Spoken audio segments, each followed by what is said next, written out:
सिंधु दीनबंधो जगत्पते गोपेश गोपिका कांत राधाकांत नमस्तुते। जयतां सुरतोर्पंगोर मम मंदमतिर्गति मत सर्वस्वपदाम्भोज राधा मदन मोहनौ। तप्त कांचन गौरांगी राधे वृंदावनेश्वरी वृषभानुसुते देवी प्रणमामि हरिप्रिय। नमो महावदान्याय कृष्ण प्रेम प्रदायते कृष्णाय कृष्ण चैतन्य नाम्ने गौरत्विषे नमः।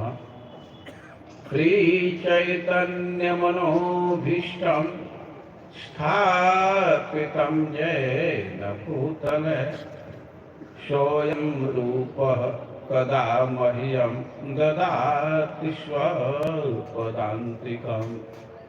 वाञ्छाकल्पतरुभ्यश्च कृपा सिन्धुभ्यैव च पतितानां पावनेभ्यो वैष्णवेभ्यो नमो नमः। जय श्री कृष्ण चैतन्य प्रभु नित्यानंद श्री अद्वैत गदाधर श्रीवासादि गौर भक्तवृंद। हरे कृष्ण कृष्ण कृष्ण हरे हरे हरे राम राम राम हरे हरे। हरे कृष्ण कृष्ण कृष्ण हरे हरे हरे राम राम राम हरे हरे। ओम नमो भगवते वासुदेवाय।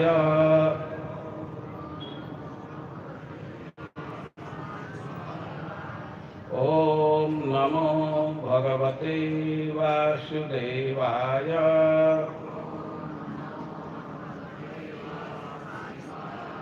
ओम नमो भगवते वासुदेवाय।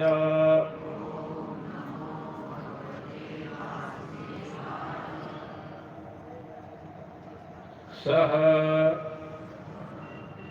पत्नीं दीनवदनां कृतासन परिग्रह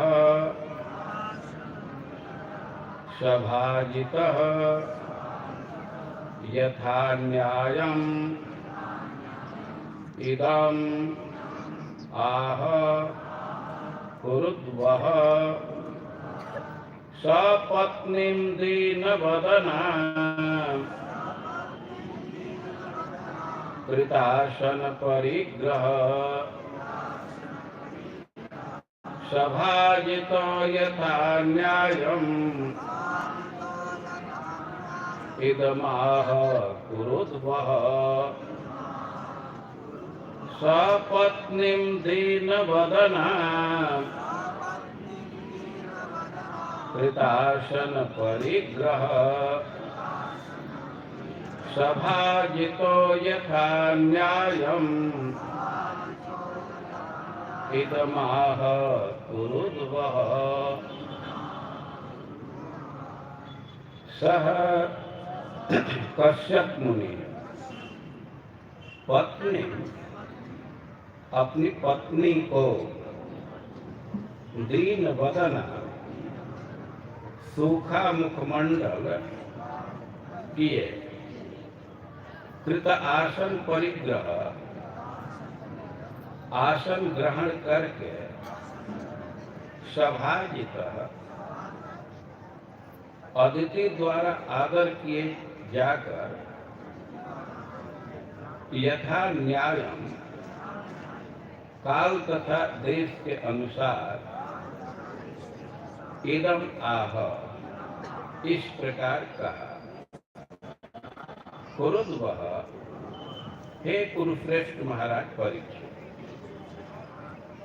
अनुवाद श्रील प्रभुपाद के द्वारा। हे कुरुश्रेष्ठ, भली भांति सम्मान तथा स्वागत किए जाने के बाद कश्यप मुनि ने आसन ग्रहण किया और अत्यंत उदास दिख रही अपनी पत्नी अदिति से इस प्रकार कहा। जगत गुरु श्रील प्रभुपाद की।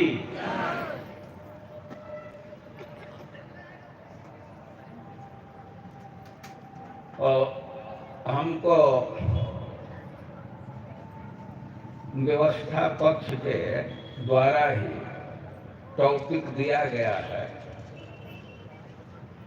अदिति और कश्यप के संवाद पर विचार करना। कल हम लोग अदिति किस परिस्थिति में है इसका उल्लेख किए थे। आप कल सुने थे कि अदिति के पुत्र स्वर्ग त्यागने के लिए बाध्य हो गए। बलि महाराज के पराक्रम को देख करके, उनके तेज को देख करके देवता लोग समझ गए कि हम उनको पराजित नहीं कर सकते, उनके सामने नहीं टिक सकते। अपने गुरु बृहस्पति जी से सलाह लिए और बृहस्पति जी के सलाह के अनुसार वे स्वर्ग का त्याग कर दिया, छिप करके रहने लगे। एवं पुत्रेषु नष्टेषु, अदिति के अनेक पुत्र हैं, लेकिन एक भी पुत्र का कहीं अता पता ही नहीं, कहाँ रह रहे हैं। पति कोई संपर्क नहीं रखे हैं और इस परिस्थिति में और ये तबियत अनाथ हो, वह अनाथनी के समान दुखी थी, बहुत संतप्त थी। अब समाधि विरत चिराग कश्यप जी की समाधि टूटी, बहुत दिन तक समाधि में थे। उनके अपने पत्नी, घर परिवार का कुछ स्मरण ही नहीं था। जब समाधि में व्युत्थान हुआ, समाधि से उपरत हुए और तस्या आश्रमम अगाध, अदिति के आश्रम में आए, उसके घर पर आए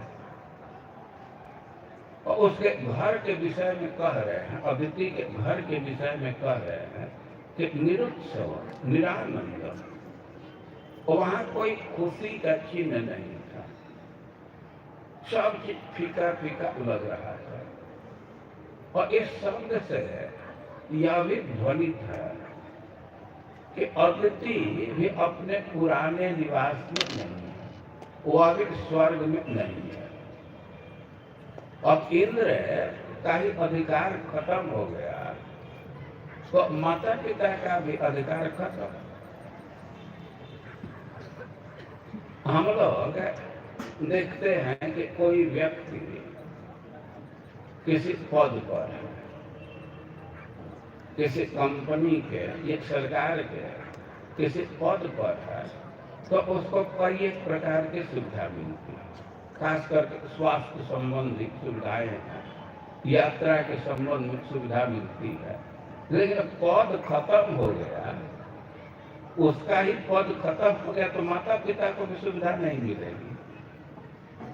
और एक आचार्य लिखे हैं कि ऐसा जो वर्णन किया जा रहा है, कश्यप जी देख रहे हैं कि यहाँ कोई खुशहाली नहीं है, सब फीका फीका लग रहा है। तो यह ध्वनित कर रहा है कि अदिति का भी घर बदल गया है, वह भी स्वर्ग से बाहर ही पड़ी है। लेकिन जो भी हो, जब अदिति के आश्रम पर आए, उसके घर में आए कश्यप जी, तो सभाज्य तो यथा न्याय। अब उस परिस्थिति में, उस स्थिति में जिस प्रकार में स्वागत कर सकती थी और वैसा स्वागत की, पति के स्वागत की, और कृतासन परिग्रह, उनको आसन प्रदान किए। कश्यप जी उस आसन को स्वीकार किए और सपत्नी दीन बदनाम इदमाह कुरुवह, वो सत्कार कर रही है। लेकिन कश्यप जी देख रहे हैं कि उसका मुख बिल्कुल सूखा हुआ। सामान्यतः ऐसा देखा जाता है कि कोई भी स्त्री है, जब पति परदेश से आता है तो प्रसन्न हो जाती है। लेकिन अदिति सेवा तो कर रही, सत्कार कर रही है, लेकिन दीन बदना, उसका मुख बिल्कुल सूखा हुआ है। अब उसके मुख को देख करके, उसके स्थिति को देख करके कश्यप जी पर ये प्रश्न करने लगे। वे कह रहे हैं कि अपि अभद्रम विप्राण भद्रे लोका धुनागत। हे भद्रे, क्या इस समय ब्राह्मणों का कुछ अकुशल हो गया है? क्या ब्राह्मण सुरक्षित नहीं है? ब्राह्मण किसी प्रकार के संकट में आ गए हैं, उन पर कोई खतरा है, उनका कोई अमंगल है?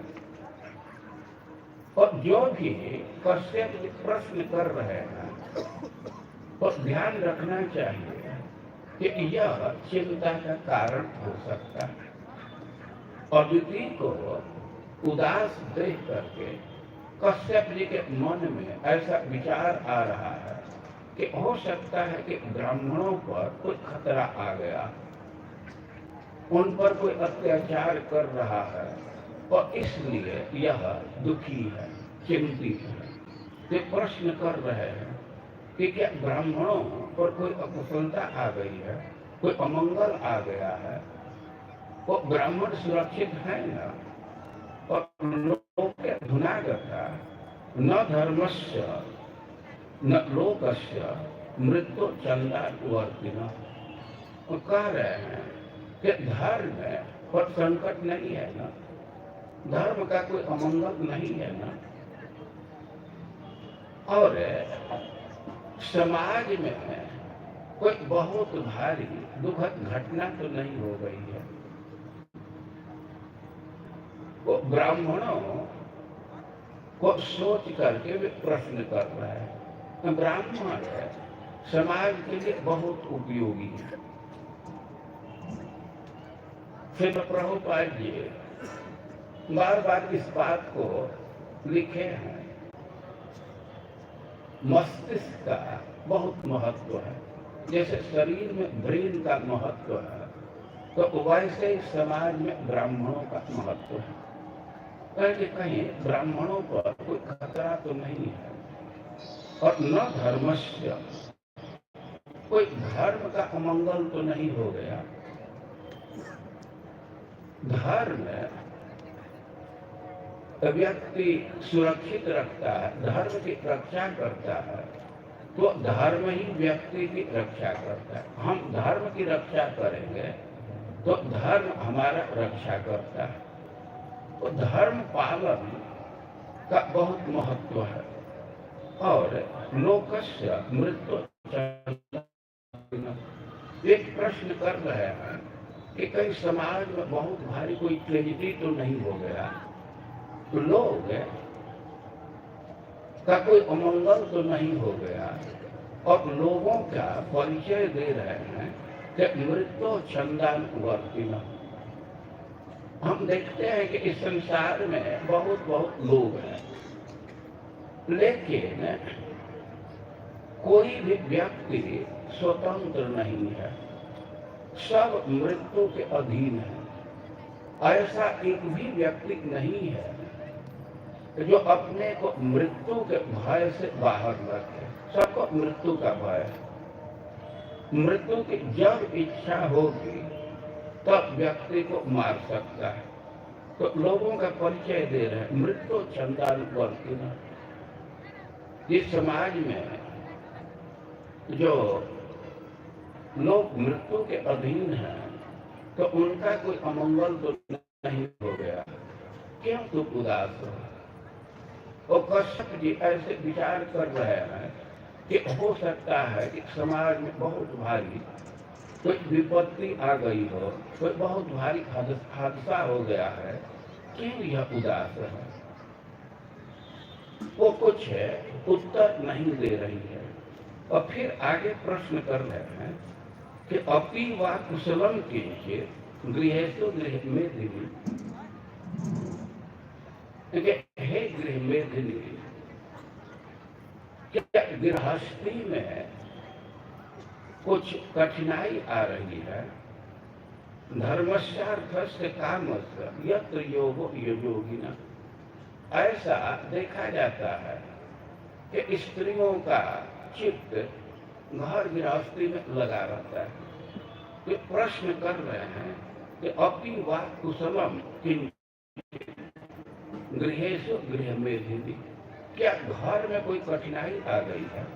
कहने का आशय है कि क्या घर गृहस्थी चलाने में कोई कठिनाई अनुभव कर रही हो? रसोई में खाने पीने के सामान की कमी हो गई है क्या? क्यों तो उदास हो? और घर गृहस्थी के कुशलता के विषय में पूछ रहे हैं कि सब गृहस्थी ठीक से चल रहा है ना? और गृहस्थी का परिचय दे रहे हैं, वह बहुत महत्वपूर्ण है कि धर्मस्यार्थस्य कामस्य यत्र योगो योगिना। गृहस्थी में व्यक्ति अर्थ की चिंता करता है, प्रायः वो अर्थ के अर्जन में लगे रहते हैं। यह गृहस्थी में भोग की सुविधा है और धर्म है, इसको त्रिवर्ग कहते हैं। कोई भी मनुष्य है तो उसके 4 पुरुषार्थ निर्धारित किए गए। मनुष्य के 4 पुरुषार्थ होते हैं, धर्म, अर्थ और काम। कुछ धार्मिक अनुष्ठान करते हैं, उससे पुण्य अर्जित होता है और भोग के संसाधन प्राप्त होते हैं और भोग करते हैं। और इसको धर्म, अर्थ, काम और एक पुरुषार्थ है मोक्ष। ये 4 पुरुषार्थ हैं, लेकिन अब 4 पुरुषार्थ पर आप ध्यान देंगे, उसका विश्लेषण करेंगे तो 3 एक स्वभाव का है और एक इससे भिन्न है। अर्थ, धर्म, काम, इसमें भोग प्राप्त करने की इच्छा होती है। भोग प्राप्त करने के लिए व्यक्ति यत्न करता है, लेकिन मोक्ष इससे भिन्न है। मोक्ष के लिए भोग का त्याग करना होता है। वो 4 पुरुषार्थ है, वो कह रहे हैं कि अर्थ, धर्म, काम, इसमें कोई कमी तो नहीं आ गई, ये ठीक से चल रहा है ना? तुम्हारी उदासी का क्या कारण है? और गृहस्थी के विषय में एक बहुत महत्वपूर्ण बात कह रहे हैं कि यत्र योगो योगिना। गृहस्थी के स्वभाव के विषय में बता रहे हैं कि जहाँ योगी को भी योग मिल जाता है, अयोगी को भी योग मिल जाता है। इस शब्द पर थोड़ा हम विस्तार से विचार करना चाहते हैं। वो अच्छा होगा कि इन शब्दों को आप पीछे से एक बार दोहराइए। हम बोल रहे हैं, आप भी पीछे से बोलिए। यत्र योगः हि अयोगिना ह्ययोगिना ह्ययोगिना यत्र योगो ह्ययोगिना यत्र योगो ह्ययोगिना। इसका अर्थ है कि यत्र योग ही अयोगिना, गृहस्थी के जीवन में जो है तो वह बहुत साधना नहीं कर पाता है, उसको और योगी कहा गया। लेकिन खुद साधना तो नहीं करता है, लेकिन उसे योग की प्राप्ति हो जाती है, योग का जो फल है वह मिल जाता है। फिर खुद साधना नहीं करता है तो उसको योग का फल कैसे मिल जाएगा?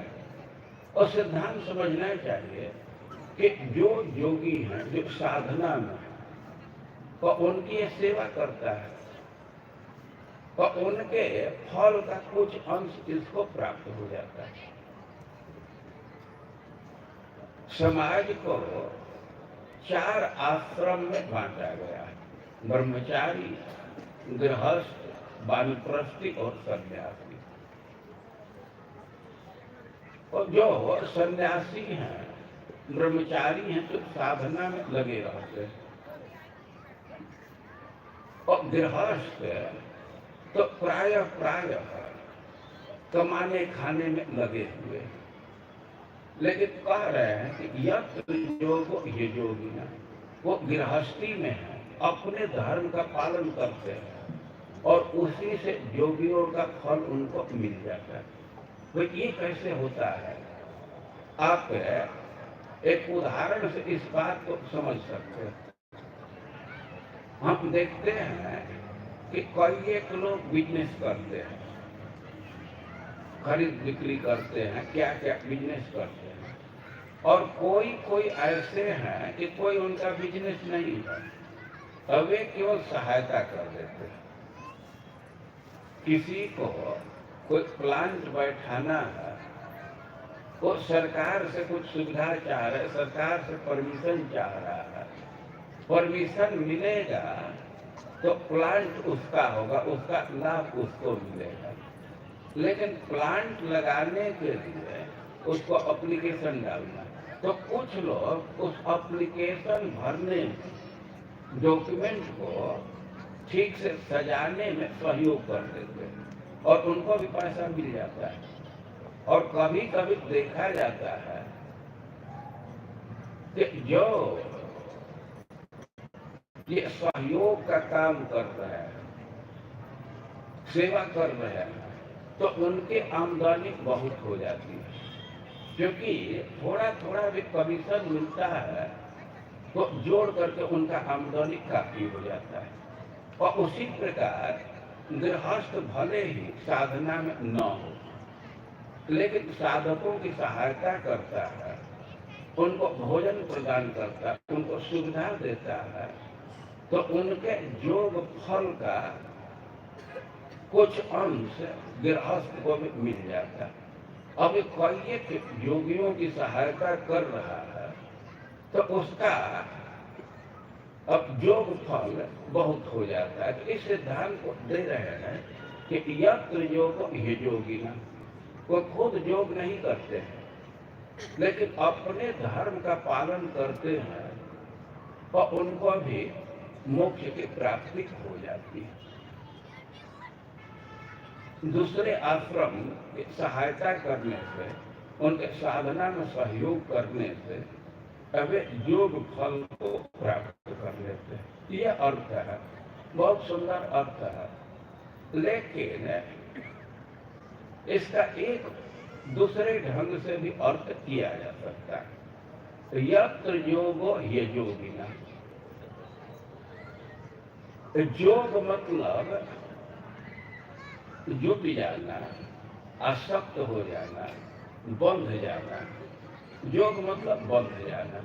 तो कह रहे कि यत्र योगो ही अयोगिना, गृहस्थी में बंधन उसी का होता है जो अयोगी है, जो साधना में नहीं है। गृहस्थी बंधन के लिए प्रसिद्ध है, दुख के लिए प्रसिद्ध है। श्रीमद् भागवतम आप खोल करके देखेंगे तो गृहस्थी का दुख का उल्लेख समय समय पर आता ही रहता है। बहुत बहुत जगह उल्लेख किया गया। एकादश स्कंध में निमि महाराज प्रश्न किए हैं कि भगवान की माया को पार करना बहुत कठिन है। जिसको अपने मन पर नियंत्रण नहीं है, इंद्रियों पर नियंत्रण नहीं है, तो उस व्यक्ति को भगवान की माया को पार करना बहुत कठिन है।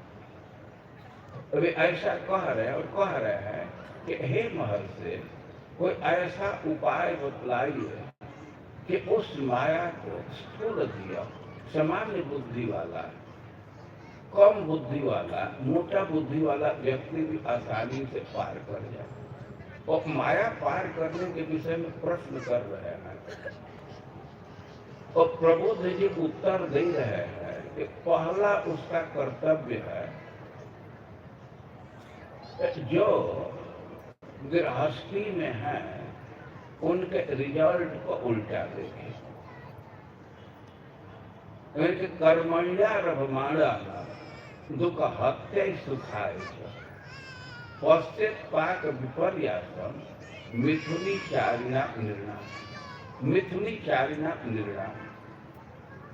इस संसार में हम लोग देखते हैं कि प्रायः लोग जोड़ी में हैं, स्त्री पुरुष एक साथ मिल करके कार्य कर रहे हैं। मिथुनी चारिणा, मिथुन मतलब कपल।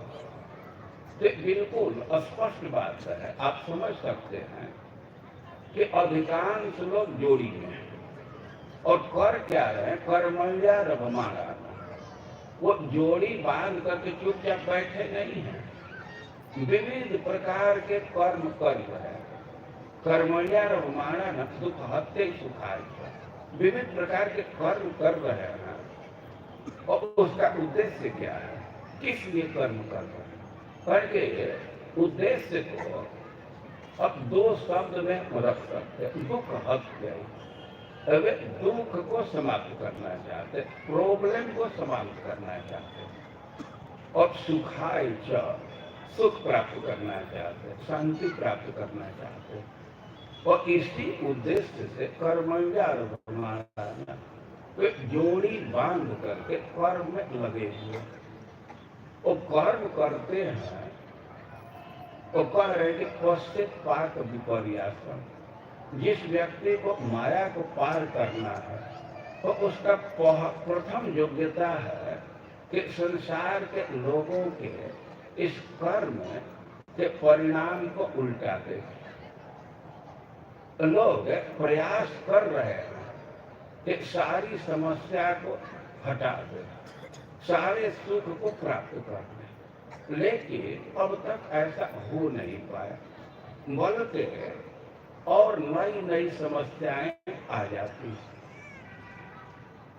एक बार हम अपने गुरु महाराज के साथ थे, एक हॉस्पिटल में थे। एक डॉक्टर आते थे फिजियोथेरेपी के लिए और उनका विवाह होने वाला था। 1-2 महीना में उनका विवाह होने वाला था। और महाराज के यहाँ वे व्यक्त कर रहे थे कि विवाह होने वाला है, लेकिन अब अपने मित्रों की बात सुन करके तो थोड़ा भय ही लग रहा है, क्योंकि हमारे मित्रों का विवाह हुआ है।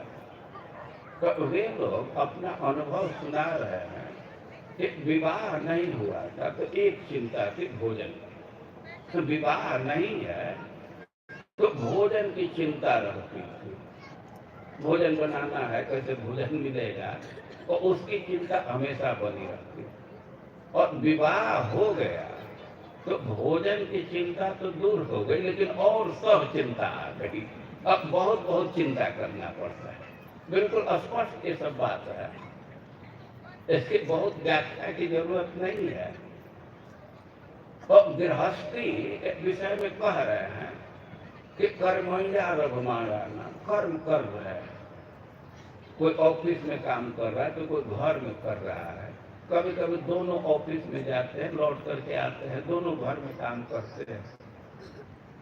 और उद्देश्य है कि सुख प्राप्त कर ले, दुख को हटा दे। लेकिन ऐसा होता नहीं है। कई एक जनरेशन से लोग लगे हुए हैं कि सारे प्रॉब्लम को हटा दे, लेकिन आज तक ऐसा हुआ नहीं। पश्चात विपर्यास, जो बहुत अनुभवी व्यक्ति हैं और वे अपना अनुभव व्यक्त किए हैं कि गृहस्थी में स्त्री पुरुष दोनों ठगे गए। एक बड़े ही प्रतापी राजा हुए मुचकुंद महाराज। मुचकुंद महाराज चक्रवर्ती सम्राट थे और बड़े ही प्रतापी थे। उनका इतना प्रताप था कि देवता लोग उनकी सहायता के लिए आए और उनसे सहायता मांगे। देवता लोग आए उनकी सहायता प्राप्त करने के लिए। देवताओं का दैत्यों से युद्ध चल रहा था और दैत्य बहुत शक्तिशाली दिख रहे थे।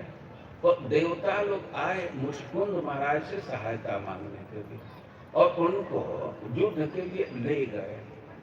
और वहां वे साधारण सैनिक नहीं, देवताओं के सेनापति का भार पद संभालो और बहुत दिन तक सेनापति के पद पर रह करके उनका सहयोग किया।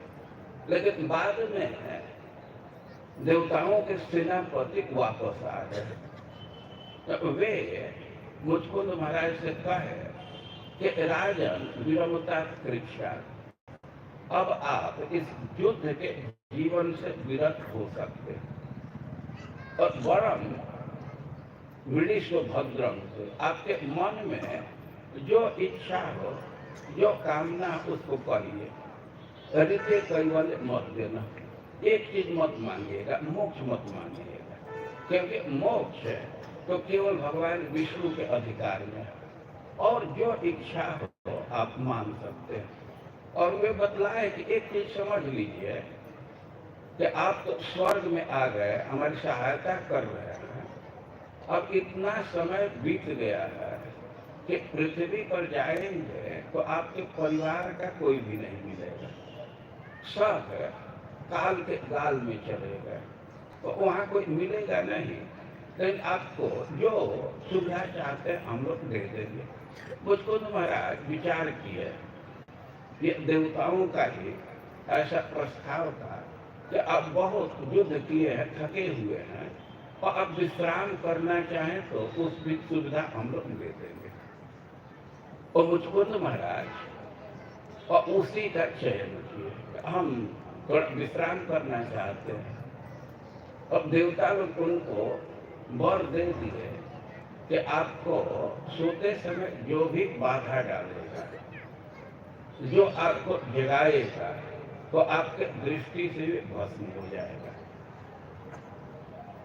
भगवान मथुरा में थे, काल जवन उन पर आक्रमण कर दिया।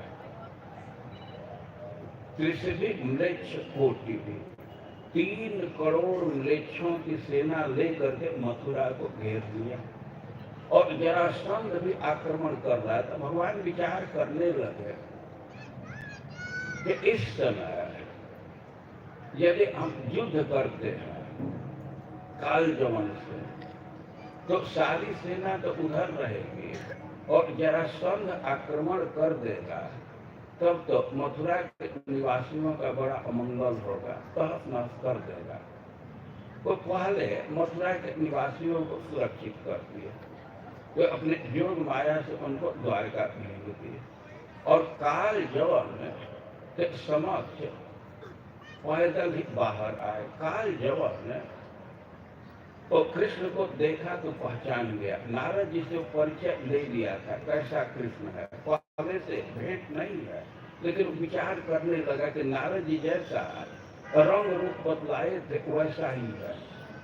इसका सांवला शरीर है, कमल का माला पहना है, तो यह व्यक्ति वही है जिससे हमको युद्ध करना है। लेकिन काल जब विचार करने लगा कि ये तो रथ पर नहीं है, ये तो पैदल निकला है, तो हम भी रथ का त्याग करेंगे। वे भी रथ को छोड़ दिया और पैदल ही पीछा करने लगा। भगवान तो भागने लगे और भगवान ऐसे भाग रहे थे कि काल जब सोच रहा था कि थोड़ा सा स्पीड बढ़ाऊंगा तो उसको पकड़ लेंगे। ऐसा लग रहा था कि अब 2-3 हाथी आगे है तो थोड़ा सा और तेज दौड़ूंगा तो उसको पकड़ लूंगा, कृष्ण को पकड़ लूंगा। तो ऐसे अपने स्पीड को बढ़ा रहा था और भगवान अब उसी अनुपात में अपना स्पीड बढ़ा देते थे, तो दूरी कम नहीं होता। तो बहुत तेजी से दौड़ करके पकड़ना चाहता था और भगवान तो उसी स्पीड से आगे चले जाते थे, वो बहुत थक गया और भगवान जा करके गुफा में प्रवेश कर गए जहाँ मुचकुंद महाराज सो रहे थे। अब भगवान को पकड़ने में इतना थका था, भगवान उसको इतना दौड़ाए थे, वो बड़ा क्रोध में था। इतना क्रोध था तो कुछ विचार नहीं किया कि कौन सो रहा है। वो गुफा में प्रवेश किया कृष्ण को देख करके और वहाँ मुचकुंद महाराज सो रहे थे।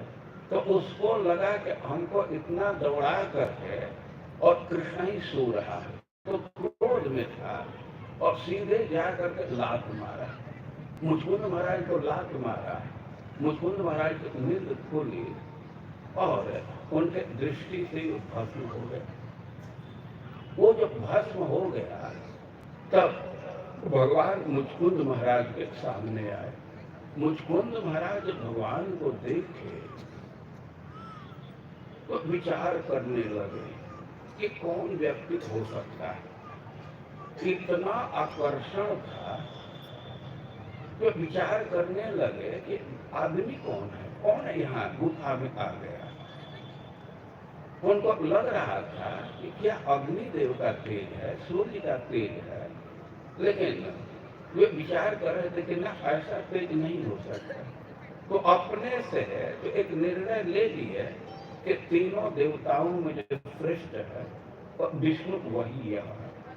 लेकिन फिर भी उनसे पूछे कि आप कौन हैं, और पद्म्याम पद्म पलाशाभ्याम, आपके जो चरण हैं वो कमल के पत्र के समान कोमल हैं और उस पैर से आप कुरुकंठ के इस वन में जहाँ बहुत बहुत कंटक है कैसे दौड़ रहे, कैसे यहाँ आ गए।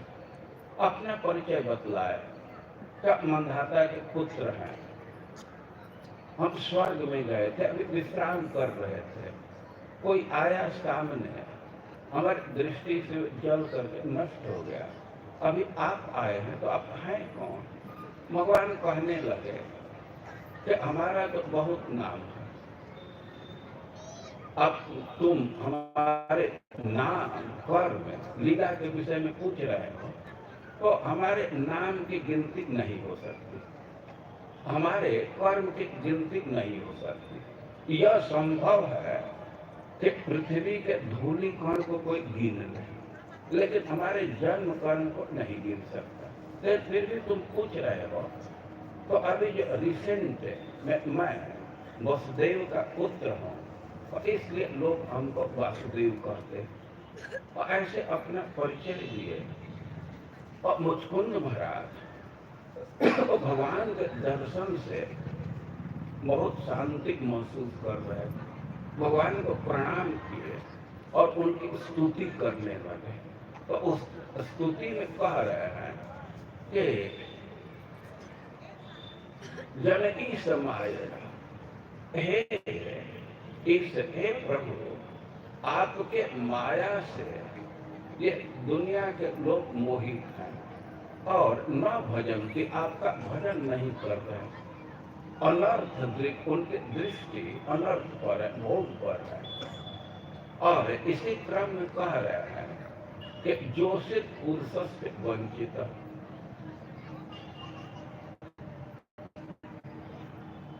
ये संसार में स्त्री पुरुष दोनों ठगे गए। अभी दोनों कैसे ठगे गए हैं, इस बात को समझना चाहिए कि इस संसार में हम देखते हैं कि स्त्री पुरुष के तरफ आकृष्ट है, पुरुष को चाहती है। क्यों चाहती है? कि उसको लगता है कि पुरुष के पास सुख है, सुख के लिए पुरुष को चाहती है। लेकिन पुरुष की स्थिति है वो स्त्री की चाह करता है। उसको ऐसा लगता है कि स्त्री प्राप्त करके मैं सुखी हो जाऊंगा। अब थोड़ा विचार कीजिए कि स्त्री के पास सुख होता है तो पुरुष की चाह क्यों करते, और पुरुष के पास सुख होता है तो स्त्री के वो चाह क्यों करता है? तो कह रहे हैं कि जो सिर्फ पुरुष से वंचित, दोनों ठगे गए। और वे कह रहे हैं कि सुखाय दुख प्रभवे सुसज्जते। इच्छा तो होती है सुख के लिए, लेकिन वैसे स्थान पर आसक्त हो जाते हैं कि दुख प्रभवे, जहाँ निरंतर दुख ही निकल रहा है। जो सिर्फ पुरुष से वंचित, दोनों ठगे गए। दोनों की चेतना है, दोनों की भावना है कि हम पुरुष को प्राप्त करके सुखी होंगे, स्त्री सोचती है, और पुरुष सोचता है कि स्त्री को प्राप्त करके सुखी होंगे, लेकिन सुखी हो नहीं पाते। सामान्य विश्लेषण से इस बात को समझा जा सकता है साइकोलॉजी से कि पुरुष स्त्री की चाह कर रहा है, मतलब पुरुष अभाव में है, और स्त्री अब पुरुष की चाह कर रही, मतलब वो अभाव में है। और व्यक्ति सोचता है कि उसको प्राप्त करके सुखी हो जाए। तो उनका अपना रियलाइजेशन है कि गृहेषु वह घर गृहस्थी में बंध जाता है और दोनों ठगे गए। तो वे गृहस्थी का स्वरूप बतला रहे हैं और आगे भी बतलाए हैं कि गृहस्थी का ऐसा जीवन है, यह इस संसार के लोगों का ऐसा जीवन है कि किसी स्थिति में सुख की प्राप्ति नहीं है। इस संसार में देखा जाता है कि लोग बड़े ही अभिमान में होते हैं, बहुत उनका अभिमान होता है। वे सोचते हैं कि हम बहुत बड़े व्यक्ति हैं, लेकिन वास्तव में ऐसा है नहीं।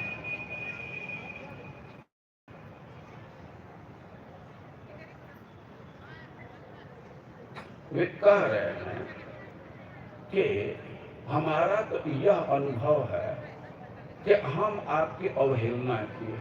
पूरा अर्थ है हेम परिष्कृत। हम तो पहले रथ पर चलते थे, हाथी पर चलते थे, और उस समय संज्ञा राजा होती है, और साधारण रथ नहीं जिसको सोने से सजाया गया, हाथी को भी सोने से सजाया गया। पूरा रथ है हेम परिष्कृत मतंग जरवा नरदेव संगीत। रथ पर बैठ करके चलते, हाथी पर बैठ करके चलते हैं, और उस समय व्यक्ति को राजा कहा जाता है। लेकिन स्वयं काले दुरत ये नते कलेवर बेटे कृमि भस्म संगीत। लेकिन अब उसी व्यक्ति का शरीर एक दिन भस्म हो जाता है, कृमि हो जाता है, बीट हो जाता है। इस समय तो संज्ञा है राजा, लेकिन थोड़े दिन के बाद ही उसकी संज्ञा बदल जाएगी। यह संसार की स्थिति है। और कह रहे हैं कि वर्तमान में भी उसको सुख नहीं है। इस विषय में कह रहे हैं कि निर्जित्य दिक्चक्र भूत विग्रह, वो राजा का ऐसा प्रभाव होता है कि अभूत विग्रह, उसको युद्ध नहीं करना पड़ा, उसके प्रभाव से ही लोग उसके अधीनता स्वीकार कर लेते हैं। कोई चक्रवर्ती सम्राट है और दिग्विजय के लिए निकला तो इतना उसका प्रभाव है कि युद्ध के लिए कोई राजा सामने नहीं आए, अभूत विग्रह, कोई युद्ध करना नहीं पड़ा, तबे उसके अधीनता को स्वीकार कर लिए और बड़ा सनस्त सम्राट वंदित राजा के सिंहासन पर बैठा है। और पहले जो उसके बराबरी के राजा थे तो वे आकर के उसको भेंट अर्पित करते, उसकी वंदना करते, लेकिन वही व्यक्ति गृहेषु मैथुन्य सुखेषु जोषिता क्रीड़ा मृग पुरुष इस नियते, वे अनुभव बतला रहे हैं कि वही व्यक्ति यदि अपने बेडरूम में जाता है तो वहां तो खिलौना बना दिया जाता है। जैसे कोई मदारी है बंदर को नचाता है तो वैसे भी नचाया जाता है, तो वैसे नचाया जाता है तो जाता क्यों है गृहेषु और मैथुन सुखेषु, क्योंकि वहाँ मैथुन का सुख है। वो कह रहे हैं कि वर्तमान में भी उसको सुख नहीं है, भले ही देखने में तो लगता है कि राजा के पद पर है, दूसरे राजा उसकी वंदना करते हैं, लेकिन उसको सुख नहीं है, पराधीनता है और राज्य छोड़ करके तपस्या में चला जाता है।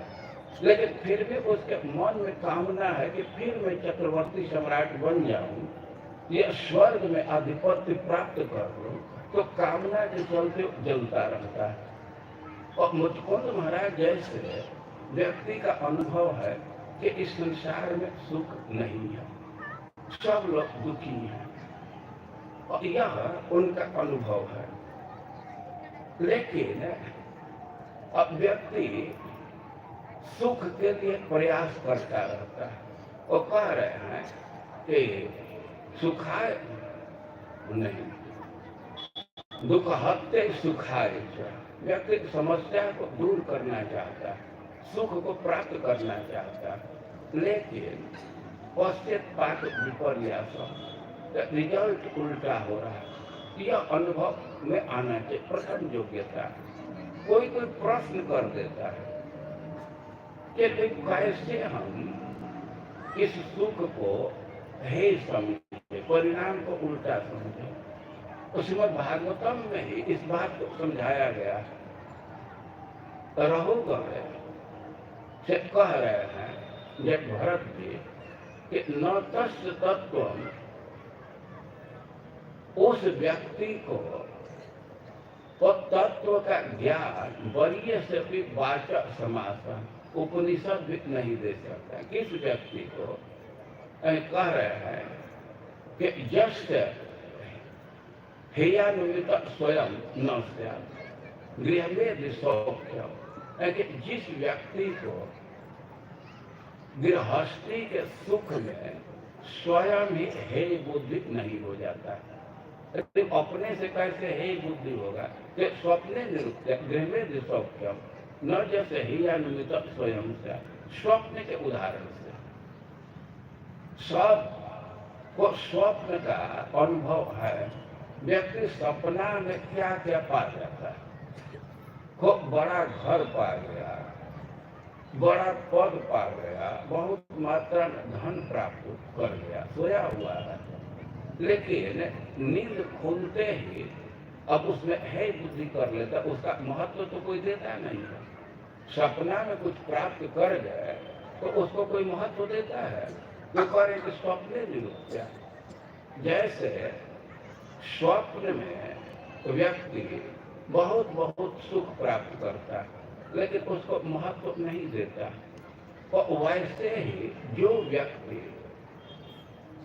अपने से गृहस्थी के सुख को है नहीं समझ लेता, तो उसको तत्व का बोध उपनिषद भी नहीं करा सकता। और गृहस्थी को और बंधन का स्थान बतलाया गया। कर्म जन्मूल कर्म बंध पराभव। गृहस्थी का स्वभाव है कि व्यक्ति अपना स्वरूप भूल जाता है, तिरस्कृत होता है और उसकी पराजय होती है, बहुत दिनहीन जीवन व्यतीत करना पड़ता है। लेकिन यहाँ कश्यप जी का उक्ति है कि यत्र योगो यजोगिना, अरे कि गृहस्थी का जो आसक्ति है, बंधन है, तो उस व्यक्ति को है जो योगी नहीं है।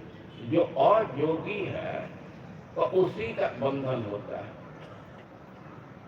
जो योगी है, साधक है, तो उसका बंधन नहीं होता।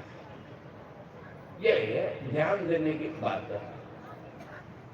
न यत्र योगो यजोगिना, गृहस्थी को तो बंधन का स्थान माना जाता है और इतना भारी बंधन है कि इसको जेल कहा गया, कारागृह कहा गया। लेकिन ब्रह्मा जी कह रहे हैं कि तावत कारागृहम गृहम, वो तभी तक घर गृहस्थी कारागृह है जब तक व्यक्ति आपका नहीं हो गया। वो कारागृह कहा गया। कारागृह इस अर्थ में कि वहां से व्यक्ति बाहर निकलता ही नहीं है। कोई व्यक्ति जेल में बंद गया, जेल में डाल दिया गया, तो वहां से तो बल्कि वो चाहता है कि जेल से निकल जाए। और कई अपराधी को देखा गया है कि अवसर पाते हुए जेल से निकल जाते हैं। लेकिन गृहस्थी पर विचार कीजिए, कोई व्यक्ति कहीं चला गया और पुनः आकर के उसी बंधन में पड़ जाता है, घर गृहस्थी में आ जाता है, कोई फोर्स नहीं करता है। तो सामान्य जो जेल है तो उससे भी अधिक कारगर, उससे भी अधिक बंधन देने वाला गृहस्थी है। लेकिन कश्यप जी कह रहे हैं कि यत्र योगो यजोगिना, यह जो योगी नहीं है उन्हीं पर यह सिद्धांत लागू होगा। जो योगी है तो उनके लिए बंधन नहीं होता।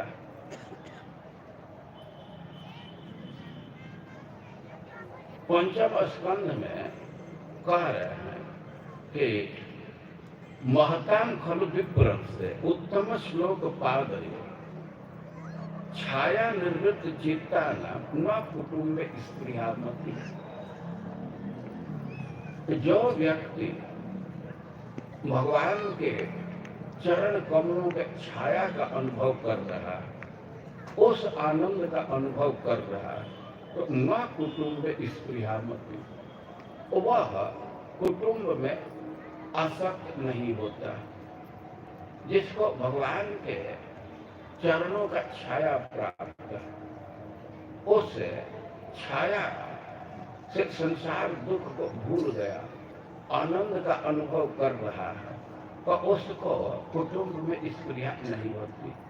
और सीधा सा सिद्धांत है कि गृहस्थी में बंधन है, लेकिन उस व्यक्ति के लिए बंधन है जो योगी नहीं है। अयोगी नाम, जो अयोगी है उसी का बंधन है। इस विषय में भगवान के उक्ति पर विचार कीजिए।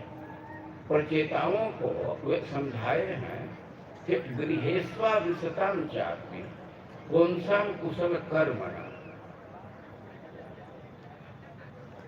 मद्वार्ता यात यामाना न बंधाय गृहात्मता।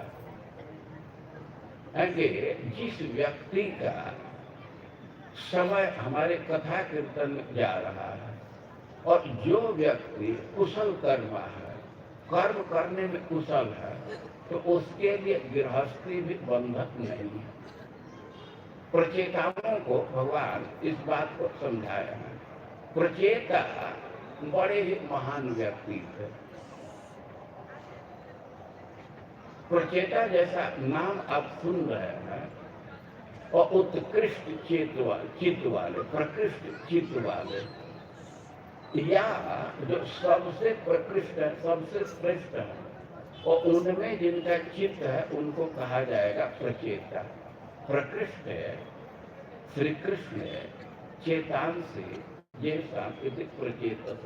प्रकृष्ट सबसे जो श्रेष्ठ है और उनमें जो चित्त लगा हुआ है तो उनको प्रचेता कहा जाता है। प्रचेता बहुत महान थे। श्रीमद् भागवतम में प्रचेताओं का परिचय दिया गया है। उनका परिचय दिया गया है कि तुल्य नाम वृतः सर्वा सर्व स्नातः धर्म स्नातः प्रचेत।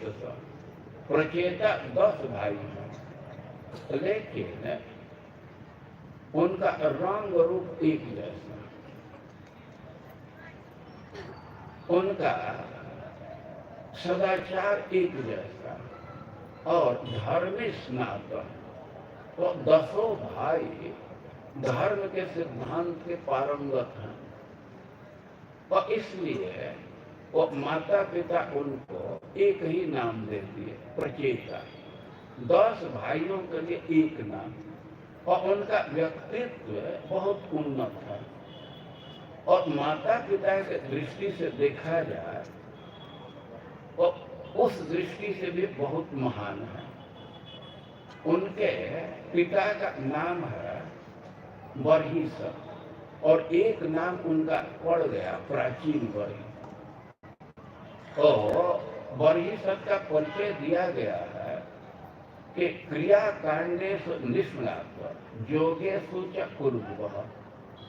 अब एक कर्मकांड में बहुत निष्णात थे और केवल कर्मकांड में ही नहीं, अष्टांग योग में भी वे बड़े निष्णात थे, बहुत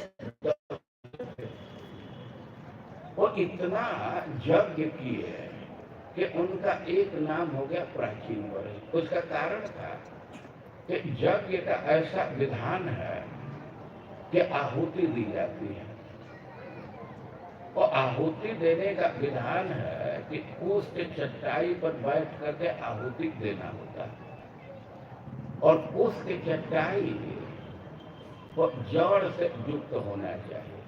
हम लोग तो बाजार में अभी चटाई देखते हैं तो उसमें उसका जड़ नहीं होता, लेकिन स्पेशल ऑर्डर देने से वैसे चटाई भी आज भी सुलभ है। तो उसमें एक साइड में पूरा वो जड़ होता है और ट्रेडिशनली वैसे ही चटाई पर बैठ करके आहुति देना होता है और जो कूस का जड़ है तो उसको पूरब दिशा में रखना होता है। और प्राचीन बर्हिसत तो बहुत निष्णात थे, बहुत योग्य थे, बहुत दक्ष थे यज्ञ के विषय में। तो वे विधि पूर्वक यज्ञ करते थे और बहुत यज्ञ किए। एक स्थान पर यज्ञ पूरा हुआ तो दूसरे स्थान पर यज्ञ प्रारंभ हो जाता था और इतना यज्ञ किए कि आस्थिता वसुधा तलब, कूस की चट्टाई से वो एक तरह से पृथ्वी ढक गई और इसलिए उनका नाम हो गया प्राचीन बर्ही। प्राचीन प्राचीन मतलब पूरब बात है, पूरब के तरफ जड़ रह करके चटाई को बिछाया जाता है। तो इतना यज्ञ किए कि मानो पृथ्वी ही ढक गई और इसलिए उनका नाम हो गया प्राचीन बर्ही। और बड़े ही धर्मात्मा व्यक्ति थे, पवित्रात्मा व्यक्ति थे और इनके माँ का परिचय दिया गया समुद्र की बेटी। और समुद्र तो बहुत धनी व्यक्ति है। आप लोग तो समुद्र के निकट रहते हैं और समुद्र के पास इतना रत्न है जो फेंकता रहता है, उसको रत्नाकर कहते हैं। बहुत बहुत महंगा चीज है। अरे जो बाहर बालू पर फेंक देता है और उसको कलेक्ट करके लोग धनी हो जाते हैं। शंख बेच करके, मोती बेच करके लोग धनी हो जाते हैं। वो सब धन तो समुद्र का है। समुद्र के विषय में प्रसिद्धि है कि वे किसी दूसरे के वस्तु को नहीं लेता। हम लोग तो यहाँ देखते हैं कि समुद्र में लहर आते रहते हैं, कभी कभी लहर में जो बैग तो समुद्र में डूब ही जाता है, लेकिन समुद्र उसको रखता नहीं है, उसको फिर फेंक देता है। आप सुबह सुबह जाते हैं बीच पर तो देखते हैं कोई एक चीज फेंक दिया, किसी दूसरे के वस्तु को वो लेता नहीं है, उसमें गया है तो उसको रिजेक्ट कर देता है, फेंक देता है। बहुत धनी है, तो वैसे धनी बाप की लड़की है और उसका नाम है शतद्रुति। शतद्रुति का अर्थ है कि 100 गुना तेज है। कोई कोई स्त्री है भोजन बनाती है, लेकिन भोजन बनाने में समय लगता है। कोई कोई स्त्री है कि कम समय में भोजन बना देती है, और उसका नाम है शतद्रुति। वो समान स्त्री से वो 100 गुना तेज है। 100 स्त्री मिल करके जितने समय में कोई फिस्ट बनाएगी तो उतने समय में अकेले बना सकेंगे, तो इसलिए उसका नाम शतद्रुति। और रूप की दृष्टि से भी बहुत श्रेष्ठ थी। उसका परिचय दिया गया है कि विवाह के अवसर पर जब वो परिक्रमा कर रहे थे, अग्नि की प्रदक्षिणा कर रहे थे, तो चक्र में अग्नि सूखी हुई वह, और उस समय अग्नि देवता उसको चाहने लगे, सूखी के समान चाहने लगे। विवाह के समय पर सुष्टु अलंकृता, स्वाभाविक ही लड़की को सजाया जाता है, तो विवाह के समय उसको सजाया गया था, आभूषण धारण की थी, पैर में नुपुर बांधे थे, तो चल रहे थे, तो उसके नुपुर के ध्वनि से ही देवता लोग मोहित हो गए और प्रदक्षिणा कर रहे थे, तो अग्निदेव उस पर वैसे लुब्ध हो गए जैसे सूखी पर लुब्ध हुए थे। और सूखी को समझना चाहिए, एक बार की घटना है, सप्तर्षियों का विवाह चल रहा था, और विवाह का एक कृत्य है कि पति पत्नी अग्नि की प्रदक्षिणा करते हैं, और उस समय अरुंधति परिक्रमा कर रही थी। वशिष्ठ की पत्नी अरुंधति है, और उसको देख करके अग्निदेव उस पर लुब्ध हो गए। कथा में थोड़ी थोड़ी भिन्नता भी है, कहीं कहीं दूसरे ढंग से प्रस्तुत किया गया है, और अरुंधति के रूप पर लुप्त हो गए। अब उसका भोग करना चाह रहे थे। अग्नि देव की पत्नी स्वाहा वही थी, वो अपने पति की चेतना को समझ गई कि ये अरुंधति पर लुप्त हो गए हैं। वो बड़ा लज्जा महसूस करने लगे अपनी पति की चेतना को कि क्या इनके मन में विचार आने लगा। वो देवी है, वो अरुंधति का रूप धारण करके वो अपने पति के समक्ष उपस्थित हो गई। वो पति महोदय समझ रहे थे कि अरुंधति हमारे सामने आ गई, तो उसको बड़ी इच्छा भरी दृष्टि से देख रहे थे। सच्चाई यह है कि वह उनकी पत्नी स्वाहा ही अरुंधति के रूप में उपस्थित हुई थी, और उसी को सूखी कहा गया है। और शतद्रुति का परिचय दिया गया कि सुष्ट अलंकृता वो विवाह के समय में आभूषण धारण करके, और जब आग की प्रदक्षिणा कर रही थी तो चक्र में अग्नि सूखी हुई। अग्नि वैसे उसको चाहने लगे जैसे सूखी को चाह रहे थे। वो बहुत ही सुंदर थी, दक्ष थी, धनी परिवार की है, और उसी के पुत्र हैं प्रचेता लोग। और प्रचेताओं को उनके पिताजी आज्ञा दिए तो लोग सृष्टि का विस्तार करें, तो वे तपस्या के लिए निकल गए। एक प्रश्न होगा कि सृष्टि का विस्तार करने का आदेश है तो तपस्या के लिए क्यों गए? सिद्धांत समझना चाहिए कि सृष्टि और तपस्या का बहुत घनिष्ठ संबंध है। तपस्या करने से सृष्टि की क्षमता आती है और सुंदर सृष्टि कर सकते हैं। और इसी से श्रील प्रभुपाद जी बार बार लिखते हैं कि जो दंपति सुंदर संतान चाहते हैं तो गर्भाधान के पहले उनको तपस्या का जीवन व्यतीत करना चाहिए। तपस्या से सृष्टि की शक्ति आती है और सुंदर सृष्टि कर सकते हैं। भगवान तो भागवतम में बोले हैं कि हम तो तपस्या से सृष्टि करते हैं। और तपस्या और सृष्टि का बहुत घनिष्ठ संबंध है। और प्रचेताओं को उनके पिताजी आज्ञा दे के सृष्टि का विस्तार करो। तो तपस्या चेतस, तपस्या के प्रति उनकी बड़ी आदर बुद्धि है। तो पश्चिम दिशा में निकल गए। वे समुद्र में के तट पर जा करके तपस्या करना चाहते थे। और समुद्र के नजदीक गए तो वहां एक बहुत बड़ा सरोवर देखे, समुद्र मुख विस्तीर्ण। समुद्र के नजदीक ही बहुत विशाल सरोवर था और उसका पानी बहुत स्वच्छ था।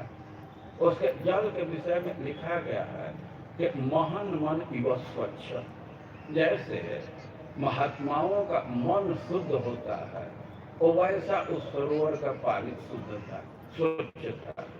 महात्माओं का मन जैसे शुद्ध होता है। मन की गंदगी है काम क्रोध, ये मन की गंदगी है। खास करके दूसरे को दुख देने का जो विचार है तो बहुत भारी गंदगी है। कल हम लोग खल की चर्चा किए थे।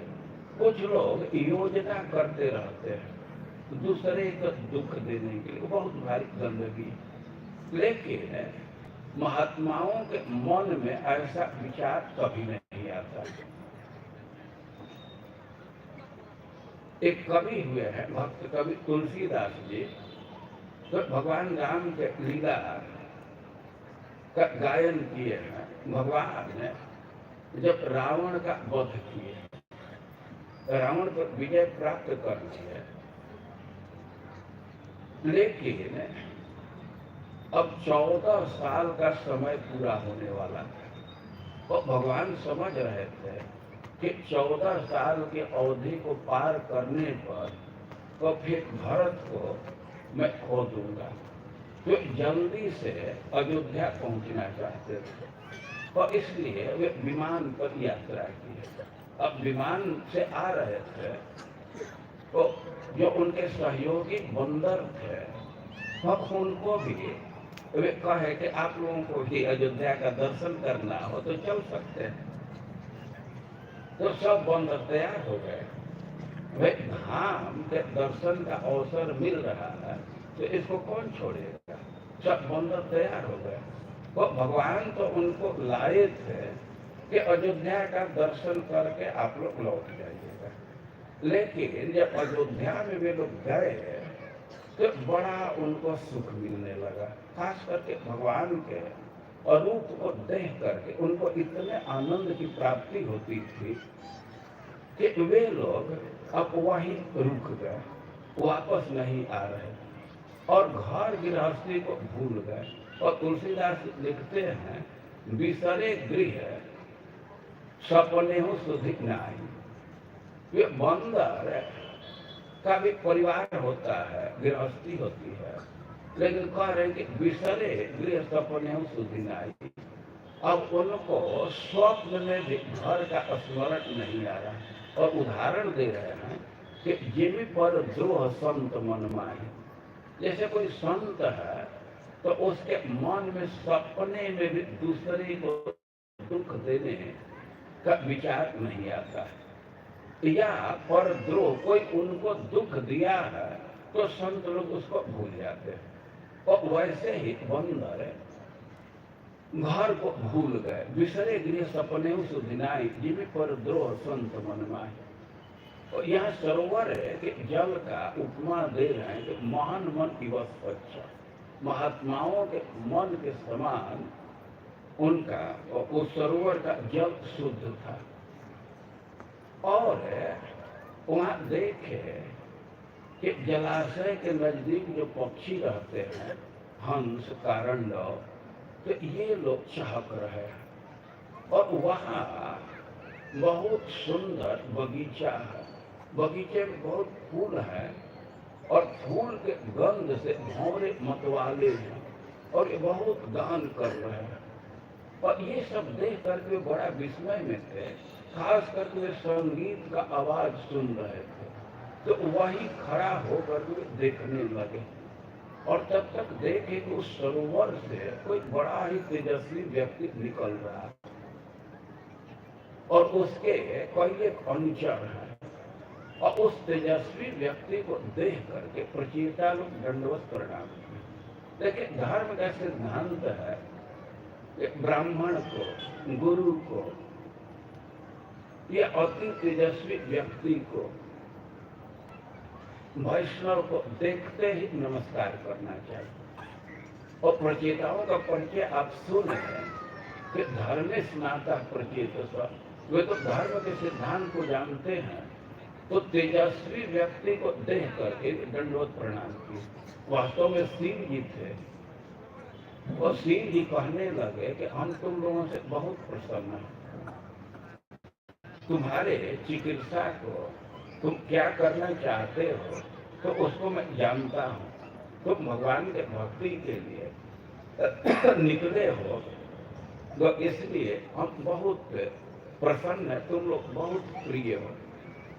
भगवान शिव सिद्धांत देने लगे कि जो भगवान के भक्त हैं वे बहुत महत्वपूर्ण है। शिव जी सिद्धांत दे रहे हैं कि स्वधर्मनिष्ठ सतजन्म भी कुमार विरिंचता ऐसी।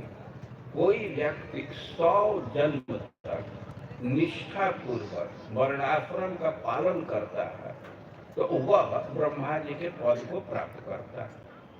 100 जन्म तक केवल वर्णाश्रम का पालन करने से नहीं, निष्ठा पूर्वक पालन करता है तो ब्रह्मा जी का पद प्राप्त करता है।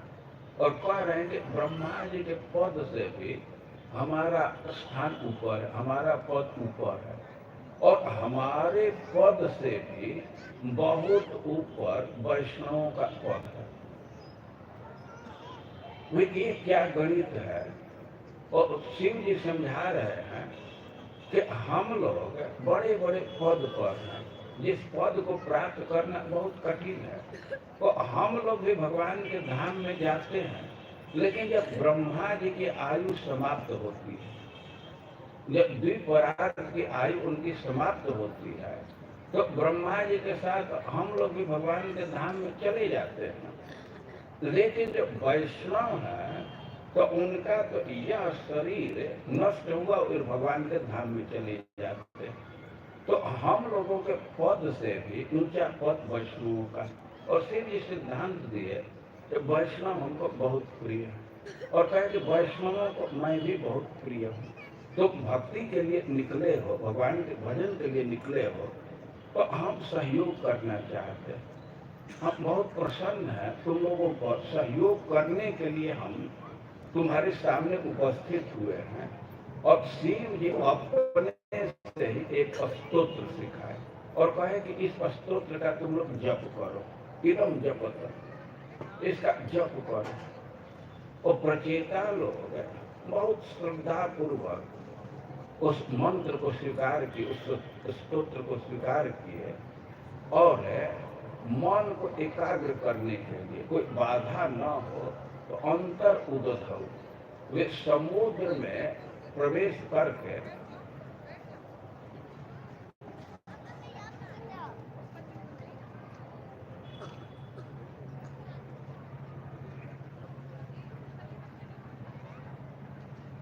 तुम बैठ जाओ, दूसरे को मत बैठाओ।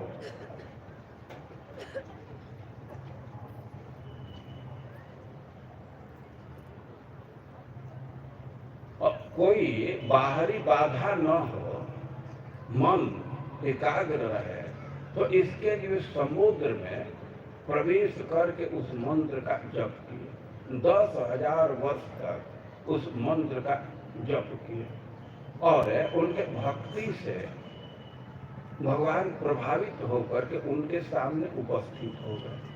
जब भगवान प्रचेताओं के सामने उपस्थित हुए तो प्रचेता लोग बड़े प्रसन्न हुए, वो बहुत आनंद का अनुभव करने लगे, उनके आंखों से अश्रु बहने लगे।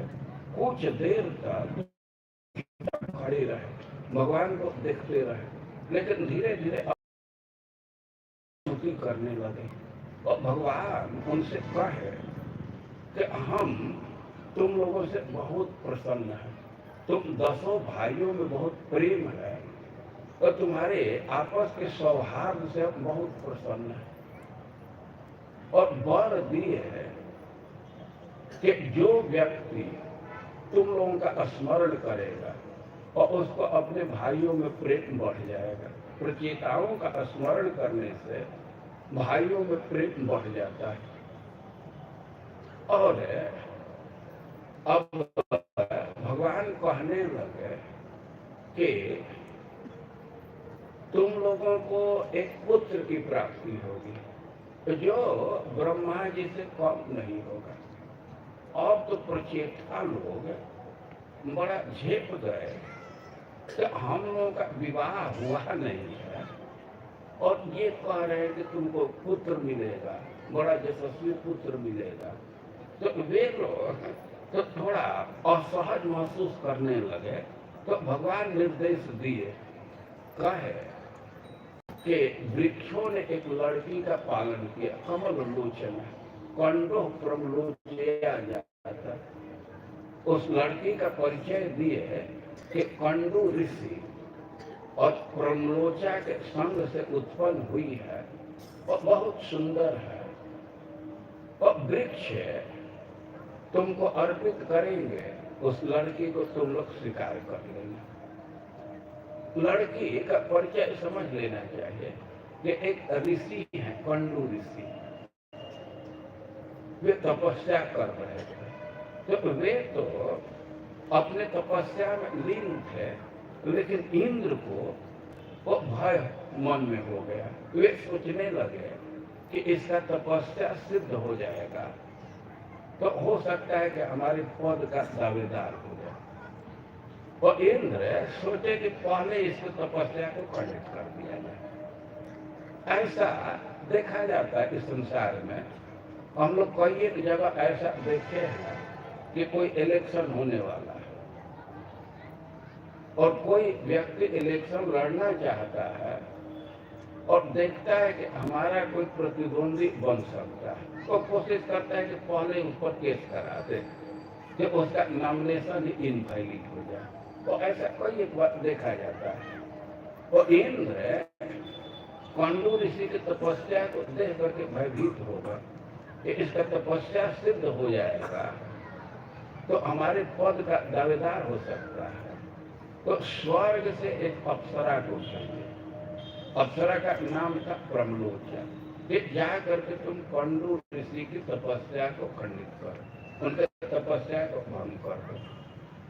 अब वहां से उसको आदेश मिला, प्रमलोचा आई और अपने स्त्रियोचित हाव भाव का प्रदर्शन की। कंडू ऋषि आकृष्ट हो गए, कंडू ऋषि का संग की, वो गर्भवती हो गई और प्रसव करके एक लड़की को जन्म दे करके और वो पुनः स्वर्ग में चली गई। जो उसको काम दिया गया था वो काम की पूरा की और फिर वापस चली गई। किसी किसी के मन में ये प्रश्न आ जाता है कि जल्दी कैसे प्रसव करती। अरे हम लोग मनुष्य समाज को देखते हैं तो कोई स्त्री गर्भवती हुई तो 9-10 महीना लगेगा प्रसव में, लेकिन उसके विषय में लिखा गया प्रमलोचा के विषय में कि थोड़े दिन में ही सद्य तुरंत ही प्रसव की ओर चले गए।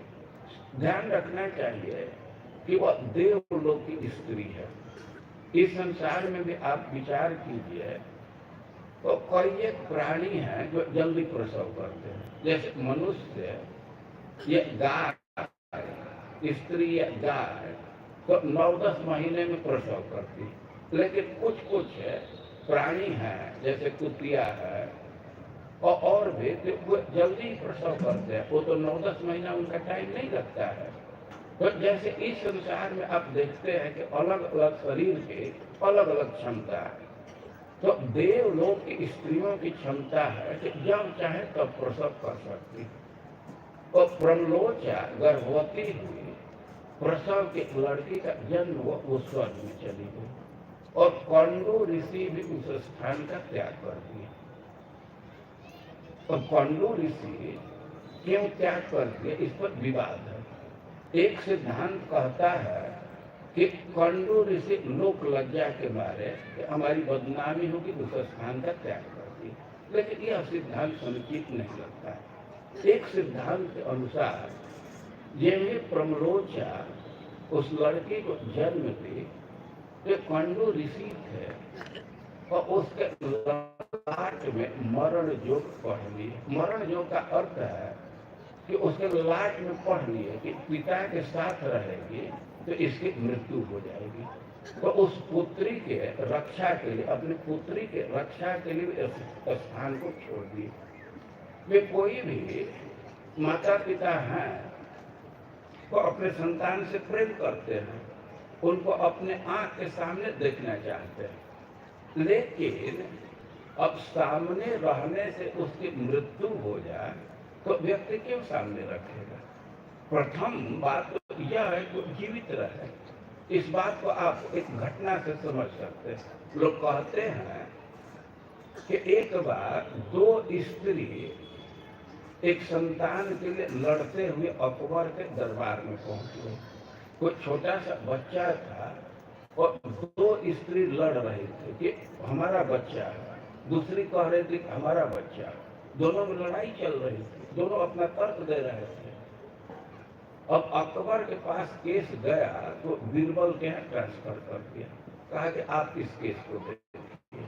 बीरबल के पास दोनों स्त्रियां गई, अपनी अपनी बात कही और बीरबल कहे कि ठीक है, तुम लोग कल आओ,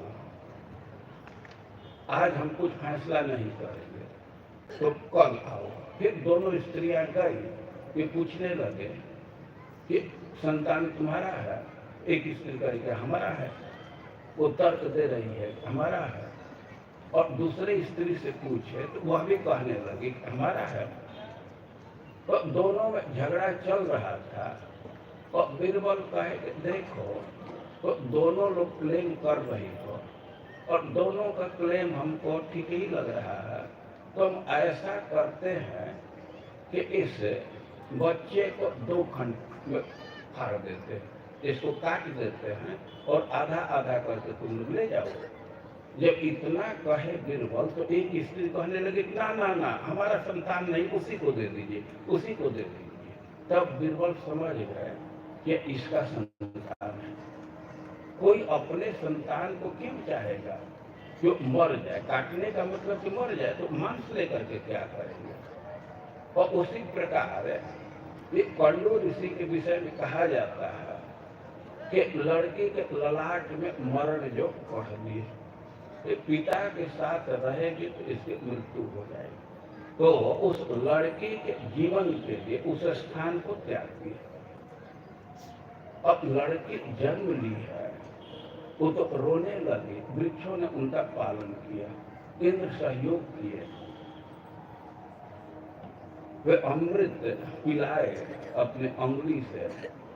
तो उस लड़की को प्रारंभ में ही अमृत पीने का अवसर मिला था और वृक्षों ने पालन किया था। प्रकृति के गोद में पली थी, इसलिए कमल लोचना बहुत सुंदर लड़की थी। वो भगवान निर्देश दे रहे हैं कि वृक्षों ने पालन किया है, इसलिए उसका एक नाम वार्छी हो गया है। और वृक्ष तुम लोगों को अर्पित करेंगे लड़के, तुम लोग उसको स्वीकार कर लेंगे। अब यह बात कहे और फिर भी प्रचेता लोग असहज महसूस कर रहे हैं कि भगवान हम लोगों को वैवाहिक जीवन में डाल रहे हैं, गृहस्थी में डाल रहे हैं, ये तो बंधन का जीवन है।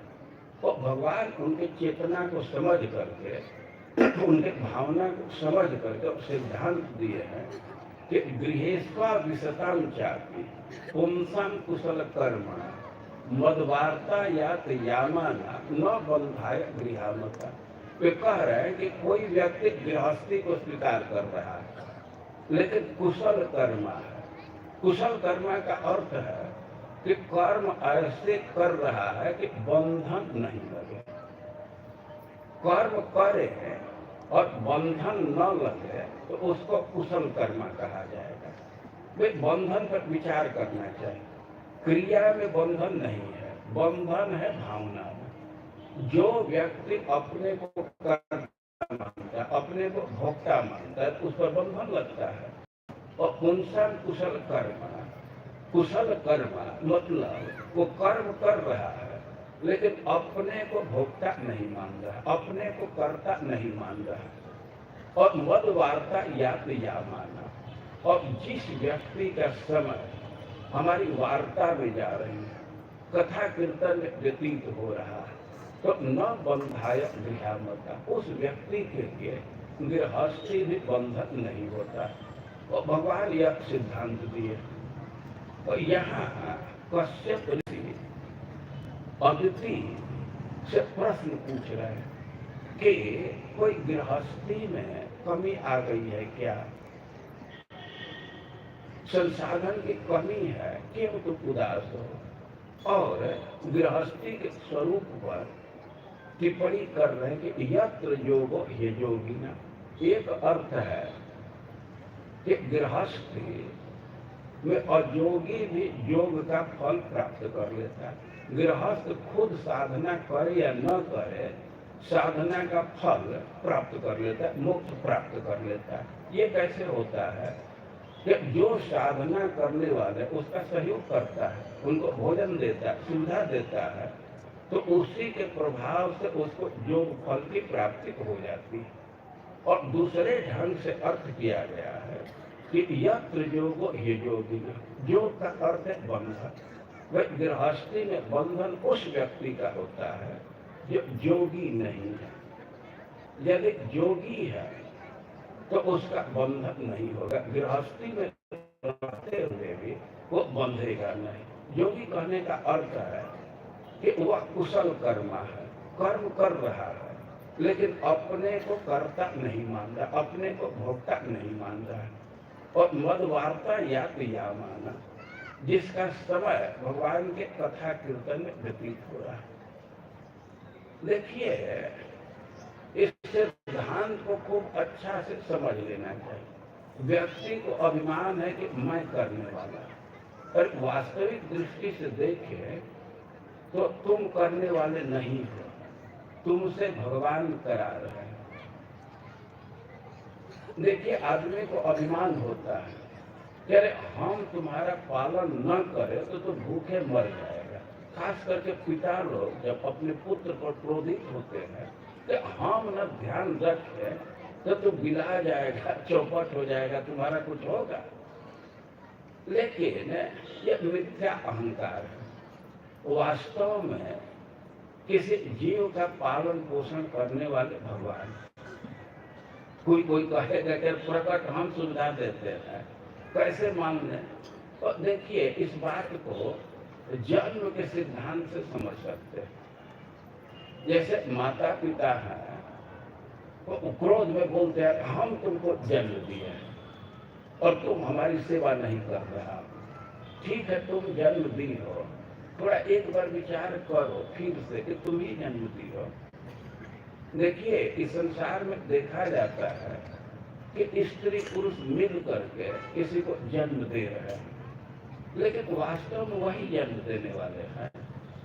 थोड़ा विचार कीजिए। कभी कभी देखा जाता है ना कि स्त्री पुरुष दोनों इच्छुक हैं कि कोई संतान हो जाए, लेकिन उनको नहीं मिलता, संतान की प्राप्ति नहीं होती है। स्त्री पुरुष दोनों चाह रहे हैं कि एक पुत्र हुआ तो एक लड़की हो जाए, और तब तक फिर दूसरा लड़का भी हो जाता है। यदि वे जन्म देने वाले होते तो ऐसा क्यों होता। और सच्चाई यह है कि भगवान उनके माध्यम से जन्म देने वाले भगवान स्त्री पुरुष के माध्यम से दे रहे हैं। तो इस चेतना में रहना चाहिए कि भगवान जन्म देने वाले। कई एक स्त्रियां हैं वो स्पष्ट शब्दों में कहती है, हाँ राम जी 2 संतान दिए, भगवान एक लड़का एक लड़की थे, उनकी चेतना ठीक है। तो जो सिद्धांत जन्म पर लागू होता है और वही सिद्धांत पालन पर भी लागू होता है, वही सिद्धांत नाश पर भी लागू होता है। तो भगवान सिद्धांत दे रहे हैं कुशल कर्म, कर्म मना नहीं कर रहे हैं, लेकिन कुशल होना चाहिए। कुशल होने का अर्थ है कि कर्तापन के भाव से मुक्त होना चाहिए, अपने को कर्ता नहीं मानना चाहिए। उसके माध्यम से भगवान कार्य करा रहे हैं तो अपने को भगवान का एक यंत्र मानना चाहिए, भगवान का टूल मानना चाहिए। भगवान हमसे करा रहे हैं, परिवार का पालन पोषण कर रहे हैं, कर्म करो, लेकिन यह भावना होनी चाहिए कि भगवान एक जिम्मेवारी दिए हैं, एक काम तो भगवान का, शक्ति उनका है, हम तो एक माध्यम। तो इस भावना में व्यक्ति रहेगा और मदवार्ता या माना उसका समय भगवान के कथा कीर्तन में बीतेगा। तो न बंधाय गृहमता, गृहस्थी भी बंधन का कारण नहीं होता है। और इसी सिद्धांत को कश्यप जी कह रहे हैं कि यत्र योगो हि योगिना, जो योगी नहीं है तो उनका ही बंधन होता है। जो योगी हैं साधना में है तो गृहस्थी में रहते हुए भी उनका बंधन नहीं होता है।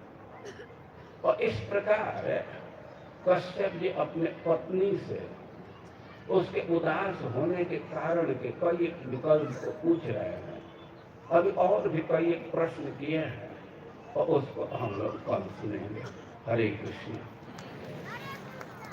किसी व्यक्ति के मन में कथा से संबंधित कोई प्रश्न होगा तो हिंदी में या अंग्रेजी में 7-7 अक्षर में लिख करके यहाँ दे देंगे, तो उस प्रश्न का उत्तर उचित समय पर प्रस्तुत कर दिया जाएगा।